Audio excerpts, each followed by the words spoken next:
ਸਤਿ ਸ਼੍ਰੀ ਅਕਾਲ ਜੀ, ਮੈਂ ਹਾਂ ਹਰਜੋਤ ਕੌਰ। ਤੁਸੀਂ ਵੇਖ ਰਹੇ ਹੋ ਪ੍ਰੋਗਰਾਮ ਖਬਰ ਪੜਤਾਲ। ਸਾਡੇ ਨਾਲ ਜੁੜੇ ਹੋਏ ਨੇ ਸੀਨੀਅਰ ਪੱਤਰਕਾਰ ਸੁਰਿੰਦਰ ਡੱਲਾ ਜੀ। ਬਹੁਤ ਬਹੁਤ ਸਵਾਗਤ ਹੈ ਡੱਲਾ ਜੀ, ਸਤਿ ਸ਼੍ਰੀ ਅਕਾਲ।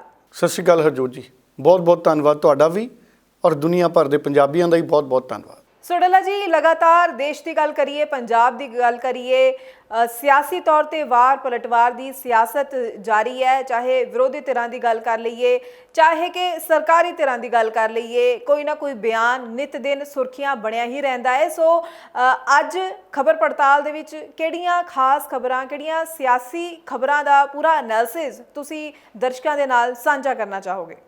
ਹਰਜੋਤ ਜੀ, ਤਿੰਨ ਵੱਡੀਆਂ ਖਬਰਾਂ ਨੇ। ਸਭ ਤੋਂ ਪਹਿਲਾਂ ਤਾਂ ਦਿੱਲੀ ਦੇ ਵਿੱਚ ਜਿਹੜਾ ਆਰਡੀਨੈਂਸ ਸੀ, ਦਿੱਲੀ ਸੇਵਾ ਬਿੱਲ, ਪਹਿਲਾਂ ਲੋਕ ਸਭਾ 'ਚ ਪਾਸ ਹੋਇਆ ਸੀ। ਕੱਲ੍ਹ ਰਾਤ ਰਾਜ ਸਭਾ ਦੇ ਵਿੱਚ ਵੀ ਉਹ 10:04 ਤੇ ਪਾਸ ਹੋ ਗਿਆ। ਸਾਰਾ ਦਿਨ ਬਹੁਤ ਵੱਡੀ ਬਹਿਸ ਦਿੱਲੀ ਸੇਵਾ ਬਿੱਲ 'ਤੇ ਚੱਲੀ। ਅਮਿਤ ਸ਼ਾਹ ਦਾ ਬਿਆਨ ਆਇਆ ਔਰ ਪ੍ਰਸਤਾਵ ਪੇਸ਼ ਕੀਤਾ ਗਿਆ ਸੀ ਅਮਿਤ ਸ਼ਾਹ ਵੱਲੋਂ, ਔਰ ਬੜੀ ਦਿਲਚਸਪ ਔਰ ਬੜੀ ਹੈਰਾਨੀ ਵਾਲੀ ਗੱਲ ਵੀ ਹੈ, ਬੜੀ ਦੁੱਖ ਵਾਲੀ ਗੱਲ ਵੀ ਹੈ ਕਿ ਦੇਸ਼ ਦੀ ਪਾਰਲੀਮੈਂਟ ਦੇ ਵਿੱਚ ਜਦੋਂ ਦਿੱਲੀ ਆਰਡੀਨੈਂਸ 'ਤੇ ਵੋਟਿੰਗ ਹੋਣੀ ਸੀ ਤਾਂ ਜਿਹੜੇ ਸਭਾਪਤੀ ਨੇ ਉੱਥੋਂ ਦੇ, ਜਿਹੜੇ ਉਪ ਸਭਾਪਤੀ ਸੀ, ਚੇਅਰਮੈਨ ਹਰਿਵੰਸ਼ ਨਾਰਾਇਣ ਸਿੰਘ, ਜਿਹੜੇ ਕਿ ਮੰਨੇ ਪ੍ਰਮੰਨੇ ਪੱਤਰਕਾਰ ਵੀ ਨੇ ਔਰ ਰਾਜ ਸਭਾ ਦੇ ਮੈਂਬਰ ਵੀ ਨੇ, ਉਹ ਡਿਪਟੀ ਚੇਅਰਮੈਨ ਨੇ, ਉਪ ਸਭਾਪਤੀ ਜਿਹਨੂੰ ਆਪਾਂ ਕਹਿੰਦੇ ਹਾਂ, ਉਹਨਾਂ ਦੇ ਕਿਹਾ ਕਿ ਜਿਹੜੇ ਸੈਕਟਰੀ ਜਨਰਲ ਨੇ ਉਹ ਪੂਰਾ ਪ੍ਰਕਿਰਿਆ ਸਮਝਾਉਣਗੇ, ਤਰੀਕਾ ਸਮਝਾਉਣਗੇ ਕਿ ਵੋਟ ਕਿਵੇਂ ਪੈਣੀ ਹੈ। ਔਰ ਮਸ਼ੀਨ ਦੇ ਜ਼ਰੀਏ ਵੋਟ ਪੈਣੀ ਸੀ। ਹਰ ਟੇਬਲ ਦੇ ਅੱਗੇ ਇਲੈਕਟ੍ਰੋਨਿਕ ਵੋਟਿੰਗ ਮਸ਼ੀਨ ਹੁੰਦੀ ਹੈ, ਇੱਕ ਤਰੀਕੇ ਦੀ ਲਾਈਟਸ ਹੁੰਦੀਆਂ ਨੇ। ਉਹਨਾਂ ਨੇ ਪੂਰਾ ਵੇਰਵਾ ਸਮਝਾਇਆ, ਅਧਿਕਾਰੀ ਨੇ ਵੀ, ਕਿਵੇਂ ਵੋਟ ਪੈਣੀ ਹੈ, ਕਿੰਨੀ ਦੇਰ ਤੱਕ ਬਟਨ ਦੱਬ ਕੇ ਰੱਖਣਾ ਹੈ, ਕਿਹੜੇ ਦੀ ਲਾਲ ਬੱਤੀ ਹੋਏਗੀ। ਔਰ ਅਖੀਰ ਦੇ ਵਿੱਚ ਕਹਿੰਦੇ ਕਿ ਮਸ਼ੀਨ ਕੰਮ ਨਹੀਂ ਕਰ ਰਹੀ। ਸੋ ਬੜੇ ਦੁੱਖ ਅਤੇ ਹੈਰਾਨੀ ਵਾਲੀ ਗੱਲ ਹੈ ਕਿ ਦੇਸ਼ ਦੀ ਪਾਰਲੀਮੈਂਟ ਦੇ ਵਿੱਚ, ਰਾਜ ਸਭਾ ਦੇ ਵਿੱਚ ਜੇ ਵੋਟ ਮੈਂਬਰ ਪਾਰਲੀਮੈਂਟ ਬਟਨ ਦੱਬ ਕੇ ਨਹੀਂ ਪਾ ਸਕੇ ਤਾਂ ਪੂਰੇ ਮੁਲਕ ਦੇ ਵਿੱਚ ਜਿਹੜੀ ਵਿਵਸਥਾ ਹੈ ਵੋਟਿੰਗ ਮਸ਼ੀਨ ਦੀ, ਉਹਦੇ 'ਤੇ ਜਿਹੜੇ ਸਵਾਲ ਖੜੇ ਹੁੰਦੇ ਨੇ, ਫਿਰ ਉਹਨਾਂ ਦਾ ਜਵਾਬ ਕੀ ਹੈ। ਸੋ ਰਾਜ ਸਭਾ ਦੇ ਵਿੱਚ ਅਖੀਰ ਦੇ ਵਿੱਚ ਪਰਚੀਆਂ 'ਤੇ ਵੋਟਾਂ ਪਈਆਂ, ਪਰਚੀਆਂ ਵੰਡੀਆਂ ਗਈਆਂ ਔਰ ਪਰਚੀਆਂ 'ਤੇ ਵੋਟਾਂ ਪਈਆਂ। ਸੋ ਲੋਕ ਸਭਾ ਦੇ ਵਿੱਚ ਤਾਂ ਇੱਕ ਮਤ ਨਾਲ ਕਾਨੂੰਨ ਪਾਸ ਹੋਇਆ, ਪਰ ਰਾਜ ਸਭਾ ਦੇ ਵਿੱਚ ਜਿਹੜੀ ਵੋਟਿੰਗ ਹੋਈ ਉਹ ਵੀ ਮਸ਼ੀਨ ਦੇ ਜ਼ਰੀਏ ਨਹੀਂ ਹੋ ਸਕੀ। ਸੋ ਕੁੱਲ 131 ਵੋਟਾਂ ਪਈਆਂ ਭਾਰਤੀ ਜਨਤਾ ਪਾਰਟੀ ਦੇ ਹੱਕ 'ਚ ਔਰ 102 ਵੋਟਾਂ ਪਈਆਂ ਇਸ ਬਿੱਲ ਦੇ ਵਿਰੋਧ 'ਚ। 131 ਵੋਟਾਂ ਇਸ ਬਿੱਲ ਦੇ ਹੱਕ 'ਚ ਪਈਆਂ ਕੱਲ੍ਹ, 102 ਵੋਟਾਂ ਬਿੱਲ ਦੇ ਵਿਰੋਧ 'ਚ ਪਈਆਂ। ਔਰ ਮੈਂ ਇਹ ਕਹਿ ਸਕਦਾ ਕਿ ਆਮ ਆਦਮੀ ਪਾਰਟੀ ਨੂੰ ਸਭ ਤੋਂ ਜ਼ਿਆਦਾ ਸ਼ੱਕ ਕਾਂਗਰਸ ਪਾਰਟੀ 'ਤੇ ਸੀ। ਇਸੇ ਕਰਕੇ ਇੰਡੀਆ ਦੇ ਗਠਬੰਧਨ ਦੇ ਵਿੱਚ ਕਾਂਗਰਸ ਪਾਰਟੀ ਸ਼ੁਰੂ 'ਚ ਸ਼ਰਤ ਰੱਖ ਰਹੀ ਸੀ ਕਿ ਜੇ ਕਾਂਗਰਸ ਸਮਰਥਨ ਕਰੇਗੀ ਇਸ ਬਿੱਲ 'ਤੇ, ਆਰਡੀਨੈਂਸ 'ਤੇ, ਤਾਂ ਅਸੀਂ ਗਠਬੰਧਨ ਦਾ ਹਿੱਸਾ ਬਣਾਂਗੇ। ਸੋ ਕੱਲ੍ਹ ਕਾਂਗਰਸ ਪਾਰਟੀ ਨੇ ਤਾਂ ਪੂਰੀ ਵਫਾਦਾਰੀ ਨਿਭਾਈ, ਪਰ ਕੁਝ ਲੋਕ ਬੇਵਫਾ ਨਿਕਲੇ। ਹੁਣ ਆਮ ਆਦਮੀ ਪਾਰਟੀ ਲਈ ਅੱਜ ਦੇਸ਼ ਦੀ ਸਿਆਸਤ ਦੇ ਵਿੱਚ ਇੱਕ ਨਵਾਂ ਚੈਪਟਰ ਵੀ ਸ਼ੁਰੂ ਹੋ ਗਿਆ। ਹਾਲਾਂਕਿ ਭਾਵੇਂ 102 ਵੋਟਾਂ ਪਈਆਂ ਇੰਡੀਆ ਗਠਬੰਧਨ ਨੂੰ, ਪਰ ਮੈਨੂੰ ਇਹ ਲੱਗਦਾ ਹੈ ਕਿ ਇੰਡੀਆ ਗਠਬੰਧਨ ਦੀਆਂ ਪਾਰਟੀਆਂ ਇਹ ਮਹਿਸੂਸ ਕਰ ਗਈਆਂ ਕਿ ਦੇਸ਼ ਦੇ ਵਿੱਚ ਅਗਰ ਸੱਤਾ ਧਿਰ 131 'ਤੇ ਹੈ ਤਮਾਮ ਬਹੁਮਤ ਦੇ ਬਾਵਜੂਦ, ਤੇ ਅਸੀਂ 102 'ਤੇ ਹਾਂ, ਤੇ ਭਵਿੱਖ 'ਚ ਇਹ ਅੰਕੜਾ ਬਦਲ ਸਕਦਾ। ਮਤਲਬ ਭਾਵੇਂ ਇੰਡੀਆ ਗਠਬੰਧਨ ਦੀ ਹਾਰ ਹੋਈ ਹੈ, ਲੇਕਿਨ ਕਿਤੇ ਨਾ ਕਿਤੇ ਇਸ ਵੋਟਿੰਗ ਪ੍ਰਕਿਰਿਆ ਦੇ ਨਾਲ ਇੰਡੀਆ ਗਠਬੰਧਨ ਲਗਭਗ ਇਕੱਠਾ ਰਿਹਾ।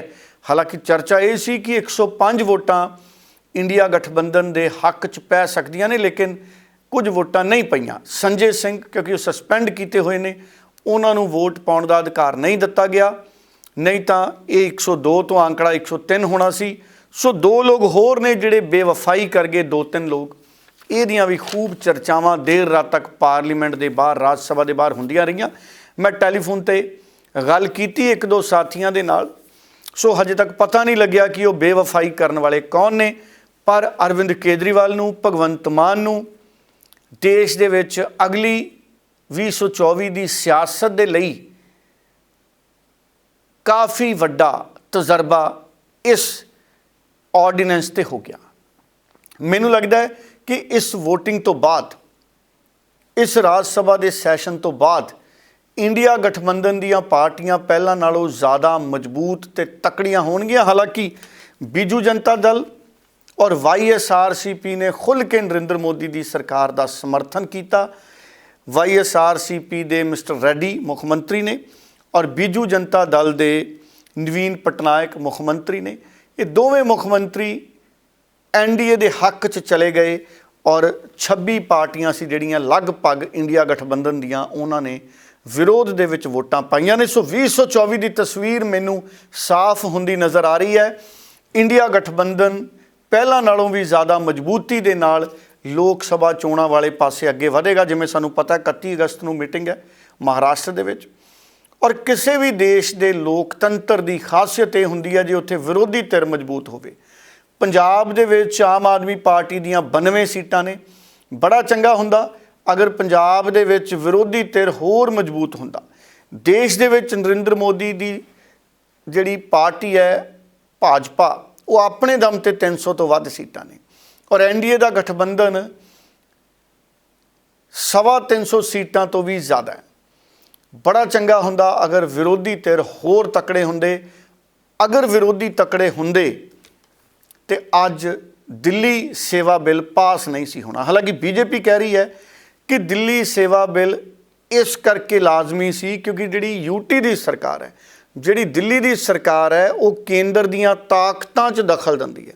हजे तक आम आदमी पार्टी के लीडर अरविंद केजरीवाल, भगवंत मान लगातार ये कह रहे हैं कि दिल्ली सरकार, केंद्र सरकार दिल्ली सरकार नूं काम नहीं करन दिंदी, साडे राह च रुकावट पाउंदी है। पर अमित शाह उन्होंने नवीं गल कर दी। सो सियासत खूब पकी हुई है। बीजेपी काफ़ी खुश महसूस हो रही सी इस बिल नूं पास करा के। अमित शाह ने यह भी कहा कि सुप्रीम कोर्ट दे विच कदी नहीं रोकिया गया भारत सरकार नूं कि तुसीं दिल्ली ते कानून ना बनाओ। संविधान ने ताकत दी है, वो कहते सानूं 130 करोड़ लोगों ने ताकत दी है, पावर दी है, असीं ये बिल लोक हित च बना रहे हैं। अरविंद केजरीवाल होना का कहना सी कि दिल्ली सरकार नूं काम नहीं करन दिता जा रहा, पोस्टिंग नियुक्तियां का अधिकार दिल्ली सरकार को होना चाहिए। हालांकि ये मामला सुप्रीम कोर्ट च है, कॉन्स्टिट्यूशनल बेंच कोले है, संविधानिक बेंच कोले है। आखिरी फैसला जो संविधानिक बेंच करेगा उस वक्त स्थितियां की हुंदियां ने ये उदों वेखियां जाणगियां। पर सुप्रीम कोर्ट च केस होने के बावजूद भी पार्लीमेंट ने ये उपर कानून बना दिता। सो हुण दिल्ली दे विच जिहड़ियां नौकरियां ते बदलियां का अधिकार है, जिद्दां ही इन्हां दोनों लोक सभा ते राज सभा के बिलों ते गवर्नर माफ़ करना राष्ट्रपति सही मारनगे, क्योंकि पार्लीमेंट च जिहड़े बिल पास हुंदे ने उन्हां ते राष्ट्रपति का दस्तखत हुंदा है। सो बीबी मुर्मू जदों भी सही मारनगे तो नोटिफिकेशन, गजट नोटिफिकेशन जारी होएगा तो शक्तियां नौकरियां दियां बदलियां दियां लैफ्टिनेंट गवर्नर कोले आखिरी ताकत रहेगी। सो एक तरीके नाल भारतीय जनता पार्टी की सरकार ने एक वड्डा कदम चुक्या है। पर दिल्ली के लोग की महसूस करते हैं कि दिल्ली के लोग इस गल नूं समझणगे कि भारतीय जनता पार्टी ने सही किया कानून मुताबक, या दिल्ली के लोग ये प्रभाव लैणगे कि अरविंद केजरीवाल चुनी हुई सरकार सी साडी, दिल्ली च असी अरविंद केजरीवाल नूं मुख मंत्री बनाया सी, जे अरविंद केजरीवाल अफसरां दीयां नियुक्तियां ही नहीं कर सकते तो की भारतीय जनता पार्टी अरविंद केजरीवाल तो सियासी बदलाखोरी कर रही है, सियासी नफरत करती है अरविंद केजरीवाल नाल रंजिश रखती है। अगर दिल्ली के लोगों के मन च ये प्रभाव गया तो 2024 दे विच दिल्ली च 7 सीटां जितण वाले, क्योंकि 2019 7 सीटां जित्तियां बीजेपी ने, तो 2024 च भारतीय जनता पार्टी नूं दिल्ली च सीट जितनी चुनौतीपूर्वक हो सकती है जे दिल्ली के लोगों ने महसूस किया कि अरविंद केजरीवाल के नाल सियासी धक्का करता बीजेपी ने। हालांकि अरविंद केजरीवाल ने फौरन बाद 9:45 ते पहला वोटां पैणियां सी। मैं सारे काम काज छड्ड के, हालांकि मैं दिन दे विच हरजोत जी सारा दिन ही सुनदा रहा। अशोक मनु सिंह भी उन्होंने जो शुरुआत की उदों तो लैके अमित शाह तक मैं विच सुनदा रहा, विच अपने होर जरूरी काम करदा रहा पढ़न लिखण दे। और 9:45 ते जदों मैं सुनन लग्या भी हुण वोटां पैणियां ने तो मशीन खराब हो गई। ये गल बहुत गंभीर ते संजीदगी वाली है कि पूरे मुल्क च ਇਲੈਕਟ੍ਰੋਨਿਕ VOTING ਮਸ਼ੀਨਾਂ ਤੇ ਵੋਟਾਂ ਪੈਂਦੀਆਂ ਨੇ ਤੇ ਕਈ ਪਾਰਟੀਆਂ ਸਵਾਲ ਚੱਕਦੀਆਂ ਨੇ ਤੇ ਅੱਜ ਪਾਰਲੀਮੈਂਟ ਦੇ ਵਿੱਚ ਮਸ਼ੀਨ ਦਾ ਜਲੂਸ ਨਿਕਲਿਆ ਤੇ ਵੋਟ ਨਹੀਂ ਹੋ ਸਕੀ, ਜਿਹੜੀਆਂ ਟੇਬਲ ਅੱਗੇ ਮਸ਼ੀਨਾਂ ਫਿਕਸਡ ਹੁੰਦੀਆਂ ਨੇ। ਸੋ ਚਲੋ ਹੁਣ ਤਾਂ ਪਾਰਲੀਮੈਂਟ ਕਹਿੰਦੇ ਨਵੀਂ ਬਣ ਗਈ ਭਾਰਤ ਸਰਕਾਰ ਦੀ, ਹੋ ਸਕਦਾ ਉੱਥੇ ਨਵੀਂ ਤਕਨੀਕ ਦੀਆਂ ਮਸ਼ੀਨਾਂ ਆ ਜਾਣ। ਕਈ ਵਾਰੀ ਅਸੀਂ ਵੀ ਜੋ ਮਰਜ਼ੀ ਹੋ ਜੇ, ਭਾਵੇਂ ਅਸੀਂ ਨਵਾਂ ਸਕੂਟਰ ਲੈ ਲਈਏ ਪਰ ਸਾਨੂੰ ਸਾਈਕਲ ਦੀ ਆਦਤ ਪਈ ਹੁੰਦੀ, ਅਸੀਂ ਸਾਈਕਲ ਹੀ ਚਲਾਉਂਦੇ ਹਾਂ। ਸੋ ਪਾਰਲੀਮੈਂਟ ਸਾਡੀ ਨਵੀਂ ਬਣ ਗਈ, ਹਜੇ ਪੁਰਾਣੀ 'ਚ ਹੀ ਕੰਮ ਚੱਲਦਾ, ਸ਼ਾਇਦ ਤਾਂ ਹੀ ਮਸ਼ੀਨ ਠੀਕ ਨਾ ਵੇਲੇ ਸਿਰ ਹੋਈ ਹੋਵੇ, ਕਿਉਂਕਿ ਸਭ ਨੂੰ ਪਤਾ ਹੀ ਆ ਵੀ ਭਾਈ ਹੁਣ ਅਸੀਂ ਤਾਂ ਛੱਡ ਹੀ ਜਾਣੀ ਪਾਰਲੀਮੈਂਟ। ਪਰ ਫਿਰ ਵੀ ਉਹ ਬਹੁਤ ਵੱਡੀ ਇਮਾਰਤ ਹੈ, ਉਹਦੇ 'ਚ ਕੋਈ ਨਾ ਕੋਈ ਤਾਂ ਉਹਦੀ ਵਰਤੋਂ ਹੋਏਗੀ, ਕੋਈ ਸੈਮੀਨਾਰ ਹਾਲ ਬਣੇਗਾ, ਉੱਥੇ ਕੁਝ ਨਾ ਕੁਝ ਤਾਂ ਬਣੇਗਾ। ਪਰ ਅਰਵਿੰਦ ਕੇਜਰੀਵਾਲ ਨੇ ਜਦੋਂ ਇਹ ਬਿੱਲ ਪਾਸ ਹੋ ਗਿਆ ਉਸ ਤੋਂ ਬਾਅਦ ਪ੍ਰੈਸ ਕਾਨਫਰੰਸ ਕੀਤੀ, ਇੱਕ ਬਿਆਨ, ਪ੍ਰੈਸ ਕਾਨਫਰੰਸ ਤੋਂ ਭਾਵ ਮੀਡੀਆ ਨੂੰ ਬਿਆਨ ਜਾਰੀ ਕੀਤਾ ਆਮ ਆਦਮੀ ਪਾਰਟੀ ਦੇ ਵਰਕੇ ਤੇ ਪੇਜ ਤੇ ਉਹਨਾਂ ਨੇ ਜੰਮ ਕੇ ਭੜਾਸ ਕੱਢੀ ਭਾਜਪਾ ਤੇ। ਉਹਨਾਂ ਨੇ ਕਿਹਾ ਕਿ ਮੈਨੂੰ ਕੰਮ ਨਹੀਂ ਕਰਨ ਦਿੱਤਾ ਜਾ ਰਿਹਾ, ਮੈਂ ਮੁਹੱਲਾ ਕਲੀਨਿਕ ਬਣਾਉਣਾ ਤੋੜ ਦਿੱਤੇ ਜਾਂਦੇ, ਮੈਂ ਸਕੂਲ ਬਣਾਉਣਾ ਰੋਕ ਦਿੱਤੇ ਜਾਂਦੇ, ਮੇਰਾ ਕੰਮ ਰੋਕਿਆ ਜਾ ਰਿਹਾ, ਮੈਂ ਹਸਪਤਾਲਾਂ 'ਚ ਮੁਫਤ ਦਵਾਈ ਦਿੰਦਾ ਮੈਨੂੰ ਰੋਕਿਆ ਜਾਂਦਾ, ਮੈਂ ਮੁਫਤ ਬਿਜਲੀ ਦਿੰਦਾ ਤੇ ਮੁਫਤ ਬਿਜਲੀ ਤੋਂ ਰੋਕਿਆ ਜਾਂਦਾ। ਸੋ ਆਪਣਾ ਦਰਦ ਅਰਵਿੰਦ ਕੇਜਰੀਵਾਲ ਨੇ ਵੀ ਬਿਆਨ ਕੀਤਾ।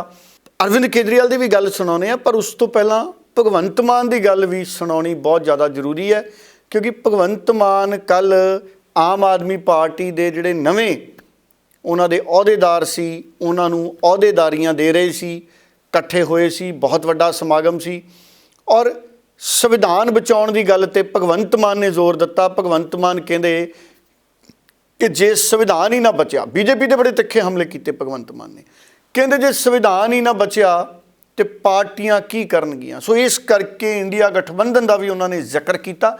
ਭਗਵੰਤ ਮਾਨ ਦਾ ਪੂਰਾ ਬਿਆਨ ਸੁਣ ਲਈਏ, ਨਾਲ ਹੀ ਅਰਵਿੰਦ ਕੇਜਰੀਵਾਲ ਦੀ ਪੂਰੀ ਪ੍ਰੈਸ ਕਾਨਫਰੰਸ ਦਾ ਅਹਿਮ ਹਿੱਸਾ ਸੁਣਾਉਂਦੇ ਹਾਂ। ਸੰਵਿਧਾਨ ਬਚਾਉਣ ਦੀ ਲੜਾਈ ਪੈਦਾ ਹੋ ਗਈ, ਲੋਕਤੰਤਰ ਬਚਾਉਣ ਦਾ ਸਵਾਲ ਪੈਦਾ ਹੋ ਗਿਆ। ਜੇ ਦੇਸ਼ ਹੀ ਨਹੀਂ ਬਚੂਗਾ ਪਾਰਟੀਆਂ ਦਾ ਕੀ ਕਰਾਂਗੇ? ਪਹਿਲਾਂ ਦੇਸ਼ ਹੈ। ਸੋ ਦੇਸ਼ ਨੂੰ ਬਚਾਉਣ ਵਾਸਤੇ ਆਮ ਆਦਮੀ ਪਾਰਟੀ ਇੱਕ ਐਂਟੀ ਕਰਪਸ਼ਨ ਮੂਵਮੈਂਟ 'ਚੋਂ ਨਿਕਲੀ ਹੋਈ ਹੈ। ਸੋ ਅਸੀਂ ਤਾਂ ਪਹਿਲੀ ਦੇਸ਼ ਪ੍ਰੇਮੀ ਤੇ ਦੇਸ਼ ਭਗਤਾਂ ਦੀ ਪਾਰਟੀ ਹੈ। ਅਸੀਂ ਸੈਕੂਲਰ ਪਾਰਟੀਆਂ, ਅਸੀਂ ਤਾਂ ਸਾਰੇ ਧਰਮਾਂ ਦਾ ਸਤਿਕਾਰ ਕਰਦੇ ਹਾਂ, ਅਸੀਂ ਕਿਤੇ ਨਫ਼ਰਤ ਦੀ ਰਾਜਨੀਤੀ ਨਹੀਂ ਕੀਤੀ। ਸੋ ਦੇਸ਼ ਨੂੰ, ਲੋਕਤੰਤਰ ਨੂੰ ਬਚਾਉਣ ਵਾਸਤੇ ਜੋ ਵੀ ਸਾਨੂੰ ਕਰਨਾ ਪਊਗਾ, ਸਾਡਾ ਫਰਜ਼ ਬਣਦਾ ਹੈ ਕਿ ਪਾਰਟੀ ਪੱਧਰ ਤੋਂ ਵੀ ਉੱਪਰ ਉੱਠ ਕੇ ਅਸੀਂ ਦੇਸ਼ ਪ੍ਰਤੀ ਪਹਿਲਾਂ ਜਵਾਬ ਦੇ ਹਾਂ। ਇਹ ਆਰਡੀਨੈਂਸ ਜਿਹੜਾ ਰਾਜ ਸਭਾ ਦੇ ਵਿੱਚ ਅੱਜ ਆਇਆ ਹੈ, ਉਹ ਅਸਲ 'ਚ ਇਕੱਲੇ ਦਿੱਲੀ ਦਾ ਨਹੀਂ, ਉਹ ਇੱਕ ਬਹੁਤ ਵੱਡੀ ਖਤਰੇ ਦੀ ਘੰਟੀ ਹੈ ਸਾਡੇ ਫੈਡਰਲ ਸਟਰਕਚਰ ਲਈ ਕਿ ਜੇ ਕੋਈ ਹੋਰ ਜਿੱਤੂਗਾ ਸੱਤਾਧਾਰੀ ਸੈਂਟਰ ਤੋਂ ਬਿਨਾਂ, ਜੇ ਕੋਈ ਹੋਰ ਜਿੱਤੂਗਾ ਉਹਦੀਆਂ ਸ਼ਕਤੀਆਂ ਖੋਹ ਲਈਆਂ ਜਾਣਗੀਆਂ, ਉਹਨੂੰ ਕੰਮ ਨਹੀਂ ਕਰਨ ਦਿੱਤਾ ਜਾਊਗਾ, ਉਹਦੀ ਬਾਂਹ ਮਰੋੜ ਲਈ ਜਾਊਗੀ, ਉਹਦਾ ਟੈਕਸ ਰੋਕ ਲਿਆ ਜਾਊਗਾ, ਉਹਦੇ ਬਣਦੇ ਪੈਸੇ ਰੋਕ ਲਏ ਜਾਣਗੇ। ਮੈਂ ਅੱਜ RDF ਦਾ ਪੈਸਾ ਲੈਣ ਲਈ ਸੁਪਰੀਮ ਕੋਰਟ 'ਚ ਫਿਰਦਾ ਜੀ। RDF ਦਾ ਪੈਸਾ ਕਿਹੜਾ ਜੀ? ਜਿਹੜਾ ਸਾਡੀਆਂ ਮੰਡੀਆਂ ਦੀ ਫੀਸ ਹੈ, ਜਿਹੜਾ ਅਸੀਂ ਇਹਨਾਂ ਸਾਰੇ ਦੇਸ਼ ਦਾ ਢਿੱਡ ਭਰਦੇ ਹਾਂ, ਚਾਹੇ ਉਹ ਚੌਲਾਂ ਰਾਹੀਂ ਹੋਵੇ, ਚਾਹੇ ਕਣਕ ਰਾਹੀਂ ਹੋਵੇ, ਚਾਹੇ ਜਿਹੜੀ ਮਰਜ਼ੀ ਫਸਲ ਹੋਵੇ ਜਿਹੜੀ ਮੰਡੀ 'ਚ ਆਉਂਦੀ ਹੈ, ਤੇ ਉਹਦਾ ਪੈਸਾ ਨਹੀਂ ਦੇ ਰਹੇ ਜੀ। ਸੋ ਇਸ ਕਰਕੇ ਇਹ ਲੜਾਈ ਇਕੱਲੀ ਦਿੱਲੀ ਦੀ ਜਾਂ ਅਰਵਿੰਦ ਕੇਜਰੀਵਾਲ ਦੀ ਲੜਾਈ ਨਹੀਂ, ਇਹ 140 ਕਰੋੜ ਲੋਕਾਂ ਦੀ ਲੜਾਈ ਹੈ ਔਰ 140 ਕਰੋੜ ਲੋਕ ਜਿਹੜੇ ਨੇ ਉਹੀ ਚਿਹਰਾ ਨੇ।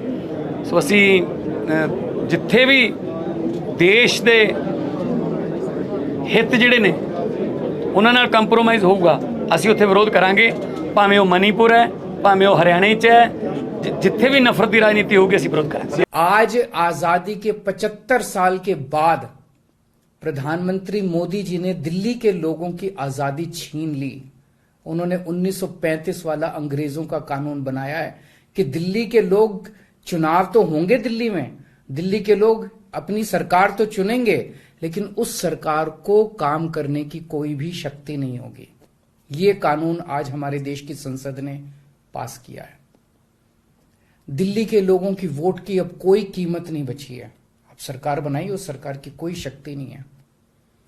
सुप्रीम कोर्ट ने एक आदेश दिया था, 11 मई को सुप्रीम कोर्ट ने आदेश दिया था। सुप्रीम कोर्ट ने क्या कहा? सुप्रीम कोर्ट ने कहा भारत एक जनतंत्र है, इस जनतंत्र में हम अपनी सरकार चुनते हैं, जनता अपनी सरकार चुनती है और उस सरकार को जनता के लिए काम करने की पूरी ताकत होनी चाहिए। सुप्रीम कोर्ट ने कहा, प्रधानमंत्री जी ने एक ही हफ्ते के, सुप्रीम कोर्ट का जैसे आदेश आया एक हफ्ते के बाद उसको सुप्रीम कोर्ट के आदेश को पलट दिया और उसके खिलाफ एक अध्यादेश लेके आए।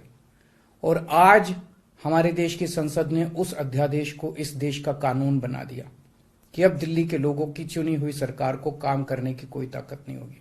सो गल सुनी, अरविंद केजरीवाल की भी सुनी, भगवंत मान होना की भी सुनी। एक गल साफ है कि आने वाला समा अरविंद केजरीवाल और आम आदमी पार्टी ਲਈ बहुत ज़्यादा चुनौतीपूर्वक है, क्योंकि हुण दिल्ली दे विच ਜਿਹੜੇ अधिकार ने होर घट गए ने आम आदमी पार्टी की सरकार दे। हालांकि 40 साल पहला खूब ये रौला रप्पा पैंदा सी जदों अटल बिहारी वाजपेयी सी, लाल कृष्ण अडवाणी सी, मुरली मनोहर जोशी सी, जदों साहिब सिंह वर्मा सी जिहड़े मुख मंत्री भी रहे दिल्ली दे, बीबी सुषमा स्वराज सी। उदों ये गल लगातार उठदी सी कि दिल्ली नूं क्यों ना पूर्ण सूबे का दर्जा दिता जाए। हुण भी पिछले समयां च भारतीय जनता पार्टी के लीडर ये लगातार दावा करते सी कि असी दिल्ली नूं पूर्ण सूबा बनावांगे, पूरी स्टेट बनावांगे। दिल्ली अज भी छोटा जिहा सूबा है, केंद्र शासित प्रदेश है, बहुत छोटा। हालांकि 7 लोक सभा दीयां सीटां ने दिल्ली च, जे देखा जाए तो पंजाब च 13 लोक सभा दीयां सीटां ने। सो दिल्ली पंजाब नालों लगभग सीटां दे मामले च दुगना है। दिल्ली च 7 है, पंजाब च 13 है। सो दिल्ली पंजाब नालों सीटां दे मामले च वड्डा है। हालांकि पंजाब खेत्रफल च बहुत वड्डा, साढ़े तां 33-34 लाख हैक्टेयर च तां असीं कल्ला झोना ही बीज दिंदे हां पंजाब दे विच। हुण सवाल ये है कि ਜਿਹੜੀ भारतीय जनता पार्टी लोकां 'च ਇਹ कह रही सी कि असीं दिल्ली नूं पूरा सूबा बनावांगे, उस पार्टी की सरकार ने जदों दिल्ली 'च सूबे की सरकार के अधिकार होर घटा दिते ने, तो फिर 2024 च भारतीय जनता पार्टी के लीडर किहड़े वादे नाल वोटां मंगण जाणगे? ये सवाल अपने आप दे विच बहुत वड्डा है। सानूं पता है कि इस बार दिल्ली की विधान सभा दे विच भारतीय जनता पार्टी दीयां सीटां बहुत थोड़ियां ने, कलियां 62 सीटां तां आम आदमी पार्टी दीयां ही ने। और इस तो पहला उन्हां दे सिर्फ 3 सी, जदों 67 सीटां आम आदमी पार्टी दीयां सी। इस करके भारतीय जनता पार्टी भावें 2019 च 7 सीटां जित्तियां, साडे साबका राज गायक हंसराज हंस भी उत्थों जाके जिते, पंजाब चों नहीं सी जिते, जलंधर चों चोण लड़े सी श्रोमणी अकाली दल वालों, पर दिल्ली के लोगों ने उत्थे जिताता क्योंकि नरेंद्र मोदी होना ने खूब वादे किए, अमित शाह होना ने खूब वादे किए और भारतीय जनता पार्टी दे काम देख के 2014 तो बाद दिल्ली के लोगों ने तय किया कि केंद्र च नरेंद्र मोदी की सरकार लियाउणी है। पर हुण जदों सूबे च लोग अरविंद केजरीवाल नूं चुणदे ने, इहदा मतलब है सूबे च अरविंद केजरीवाल नूं पसंद करते हैं। तो जे अरविंद केजरीवाल की पसंद की सरकार के अधिकार बीजेपी घट करूगी तो 2024 किते लोग गुस्सा ना कर जाण। सवाल ये बहुत ज़्यादा अहम है कि किते दिल्ली ऑर्डीनेंस बिल पास करा के बीजेपी ने लोक भावनावां नूं अणगौलियां तां नहीं कीता, क्योंकि अरविंद केजरीवाल लगातार ये कह रहे हैं कि दिल्ली के लोग चाहते हैं कि पोस्टिंग ते बदलियां असीं करिए। बीजेपी ये भी चंगी तरह साफ नहीं कर सकी कि अरविंद केजरीवाल की सरकार किवें केंद्र सरकार के अधिकारां 'च दखल दिंदी है, क्योंकि ये पार्लीमेंट 'च जिक्र आया। इस करके ये जिहड़ा समय आम आदमी पार्टी और भारतीय जनता पार्टी दे विच तलखियां वधाउण वाला समय, भावें ऑर्डीनेंस पास हो गया पर इस ऑर्डीनेंस ते सियासत खूब होनी है। और मैनूं लगदा 2024 दीयां चोणां 'च दिल्ली दे विच, पंजाब दे विच 26 पार्टियां इस ऑर्डीनेंस नूं मुद्दा बनाउणगीਆਂ और ये दावा लगातार इंडिया दीयां 26 पार्टियां करनगीਆਂ कि जे नरेंद्र मोदी की थां ते साडी सरकार सत्ता च आई तो असी दिल्ली ऑर्डीनेंस नूं दोबारा पार्लीमेंट च रद्द करांगे तो दिल्ली नूं पूर्ण सूबे का दर्जा देवांगे। मैनूं ये लगदा है कि हुण जिहड़ी 2024 च लड़ाई होनी है ਉਹਦੇ 'ਚ ਇੱਕ ਤਾਂ ਇਹ ਆਰਡੀਨੈਂਸ ਵਾਲੀ ਗੱਲ ਹੋਣੀ ਹੈ ਵੀ ਇਹਨੂੰ ਰੱਦ ਕਰਾਂਗੇ। ਦੂਸਰੀ, ਐਨਡੀਏ ਦੀਆਂ 26 ਪਾਰਟੀਆਂ ਹੁਣ ਇਹ ਕਹਿਣਗੀਆਂ ਕਿ ਅਸੀਂ ਦਿੱਲੀ ਨੂੰ ਪੂਰਾ ਸੂਬਾ ਬਣਾਵਾਂਗੇ, ਔਰ ਜੇ ਕਿਤੇ ਐਨਡੀਏ ਦੀ ਸਰਕਾਰ ਬਣ ਗਈ ਦਿੱਲੀ ਪੂਰਾ ਸੂਬਾ ਹੁਣ ਬਣ ਜਾਣਾ ਹੈ, ਕਿਉਂਕਿ ਉੱਥੇ ਮੁੱਖ ਮੰਤਰੀ ਅਰਵਿੰਦ ਕੇਜਰੀਵਾਲ ਨੇ, ਫਿਰ ਉਹ ਪੂਰੇ ਸੂਬੇ ਦੇ ਮੁੱਖ ਮੰਤਰੀ ਬਣ ਸਕਦੇ ਨੇ।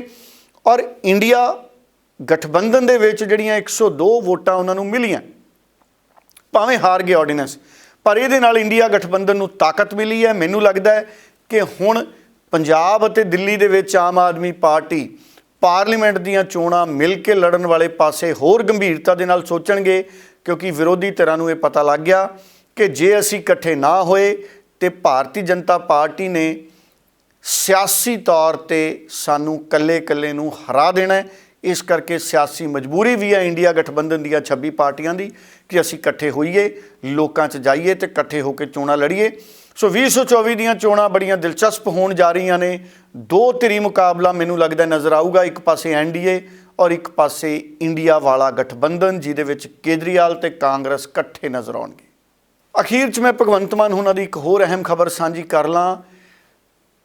ਭਗਵੰਤ ਮਾਨ ਹੋਣਾ ਨੇ ਕੱਲ੍ਹ ਫੇਰ ਦਾਅਵਾ ਕੀਤਾ ਵਰਕਰਾਂ ਦੇ ਨਾਲ, ਪਾਰਟੀ ਦੇ ਅਹੁਦੇਦਾਰਾਂ ਦੇ ਨਾਲ, ਕਿ ਕਿਸੇ ਦਾ ਵੀ ਨੁਕਸਾਨ ਹੋਇਆ ਹੜ੍ਹਾਂ ਦੇ ਵਿੱਚ ਉਹਨਾਂ ਨੂੰ ਪੂਰਾ ਮੁਆਵਜ਼ਾ ਦਿੱਤਾ ਜਾਏਗਾ। ਭਾਵੇਂ ਕਿਸੇ ਨੇ ਝੋਨੇ ਦੀ ਪਨੀਰੀ ਦੁਬਾਰਾ ਬੀਜ ਲਈ, ਪਰ ਨੁਕਸਾਨ ਦਾ ਮਤਲਬ ਨੁਕਸਾਨ ਹੈ। ਮੈਂ ਸਾਰਿਆਂ ਦਾ ਮੁਆਵਜ਼ਾ ਸਾਡੀ ਸਰਕਾਰ ਪੂਰਾ ਕਰੇਗੀ। ਭਗਵੰਤ ਮਾਨ ਉਹਨਾਂ ਦੀ ਗੱਲ ਵੀ ਸੁਣ ਲਈ। ਜਿਹਨੂੰ ਦੁਬਾਰੇ ਵੀ ਝੋਨਾ ਲਾਉਣਾ ਪਿਆ, ਅਸੀਂ ਉਹਦੀ ਝੋਨਾ ਲਾਉਣ ਦਾ ਉਹਦੇ ਤੇ ਬਰਡਨ ਨਹੀਂ ਪਾਉਣਾ ਕਿ ਮੇਰਾ ਨੁਕਸਾਨ ਹੋ ਗਿਆ ਪਹਿਲਾਂ। ਸੋ ਜੇ ਫਸਲ ਬਿਲਕੁਲ ਹੀ ਮਾਰੀ ਗਈ, ਕੁਝ ਫਸਲਾਂ ਇਹੋ ਜਿਹੀਆਂ ਨੇ ਜਿਹੜੀਆਂ ਜਿਵੇਂ ਮੱਕੀ ਹੋ ਗਈ ਜਾਂ ਕੁਝ ਹੋਰ ਫਸਲਾਂ ਹੋ ਗਈਆਂ ਮਰ ਗਈਆਂ, ਉਹਨਾਂ ਦਾ ਤਾਂ 100% ਹੀ ਦੇਵਾਂਗੇ। ਪਰ ਝੋਨਾ ਦੁਬਾਰੇ ਲੱਗ ਗਿਆ, ਜੇ ਨਹੀਂ ਵੀ ਲੱਗ ਸਕਦਾ ਤਾਂ ਵੀ ਅਸੀਂ ਉਸ ਜ਼ਮੀਨ ਦਾ ਝੋਨੇ ਮੁਤਾਬਕ, ਜੇ ਝੋਨੇ ਜਿੰਨਾ ਕਿੱਲੇ ਦਾ ਅਸੀਂ ਮੈਕਸੀਮਮ ਦੇ ਸਕਦੇ ਹਾਂ ਉਹਨਾਂ ਦੇਵਾਂਗੇ। ਬਾਕੀ ਇਹ ਜਿਹੜੇ ਵਿਰੋਧੀ ਪਾਰਟੀਆਂ ਕਹਿੰਦੇ ਨੇ, ਪਹਿਲਾਂ ਕਹਿੰਦੇ ਸੀ ਗਰਦੌਰੀ ਨਹੀਂ ਕਰਾਉਣੀ, ਅਸੀਂ ਦੇ ਦਾਂਗੇ, ਉਹਨਾਂ ਨੂੰ ਮੈਂ ਸਮਝਾਉਣਾ ਚਾਹੁੰਦਾ। ਅਸਲ 'ਚ ਉਹ ਪਹਾੜਾਂ ਵਾਲੇ ਸਕੂਲਾਂ 'ਚ ਪੜ੍ਹੇ ਹੋਏ ਨੇ। ਜਦੋਂ ਉਦੋਂ ਕਿਹਾ ਸੀ ਨਾ ਗਰਦੌਰੀ ਨਹੀਂ ਕਰਾਉਣੀ, ਖੜੀ ਹੋਈ ਫਸਲ ਸੀ, ਜਮਾਂ ਸਾਹਮਣੇ ਦਿਖਦੀ ਸੀ ਕਿ ਮਰ ਗਈ, ਇੰਨੇ % ਮਰ ਗਈ, ਇੰਨੇ % ਖਰਾਬ ਹੋ ਗਈ। ਹੁਣ ਹੜ੍ਹ ਆਏ ਨੇ, ਹੜ੍ਹਾਂ ਦਾ ਪਾਣੀ ਉਤਰੂਗਾ ਤਾਂ ਪਤਾ ਲੱਗੂ ਨਾ ਕਿ ਕਿੱਥੇ ਕਿੱਥੇ ਨੁਕਸਾਨ ਹੋਇਆ, ਕਿੰਨੇ ਘਰ ਜਿਹੜੇ ਉਹ ਢਹਿ ਗਏ, ਕਿੰਨੇ ਮੁਰਗੀਖਾਨੇ ਖਤਮ ਹੋ ਗਏ, ਕਿੰਨੀਆਂ ਬੱਕਰੀਆਂ ਮਰ ਗਈਆਂ, ਕਿਸੇ ਦੇ ਭੇਡਾਂ ਵਾਲੇ ਬਾੜੇ 'ਚ ਪਾਣੀ ਵੜ ਗਿਆ। ਕੱਲੇ ਦਾ ਅਸੀਂ ਜਾਨਵਰ ਦਾ ਵੀ ਜਾਂ ਜੀਤੇ ਉਹਦੀ ਕਬੀਲਦਾਰੀ ਚੱਲਦੀ ਹੈ, ਉਹਦੇ ਅਸੀਂ ਪੈਸੇ ਦੇਵਾਂਗੇ। ਬਹੁਤ ਬਹੁਤ ਧੰਨਵਾਦ ਡੱਲਾ ਜੀ ਤੁਹਾਡਾ ਕਿ ਤੁਸੀਂ ਇਹਨਾਂ ਸਾਰੀਆਂ ਹੀ ਖਬਰਾਂ ਦੇ ਉੱਪਰ ਪੂਰੀ ਜਾਣਕਾਰੀ ਦਰਸ਼ਕਾਂ ਨਾਲ ਸਾਂਝੀ ਕੀਤੀ ਹੈ। ਦਰਸ਼ਕਾਂ ਦਾ ਵੀ ਧੰਨਵਾਦ ਕਰਦੇ ਹਾਂ ਪ੍ਰੋਗਰਾਮ ਦੇ ਨਾਲ ਜੁੜੇ ਰਹਿਣ ਦੇ ਲਈ, ਤੇ ਆਪਣੇ ਵਿਚਾਰ ਵੀ ਤੁਸੀਂ ਸਮੇਂ-ਸਮੇਂ ਤੇ ਸਾਡੇ ਨਾਲ ਕਮੈਂਟਸ ਦੇ ਜ਼ਰੀਏ ਸਾਂਝੇ ਕਰਦੇ ਹੋ। ਇਸ ਦੇ ਨਾਲ ਹੀ ਹੁਣ ਮੈਨੂੰ ਯਾਨੀ ਕਿ ਹਰਜੋਤ ਕੌਰ ਨੂੰ ਵੀ ਦਿਓ ਜੀ ਇਜਾਜ਼ਤ। ਧੰਨਵਾਦ, ਬਹੁਤ ਬਹੁਤ ਧੰਨਵਾਦ ਜੀ।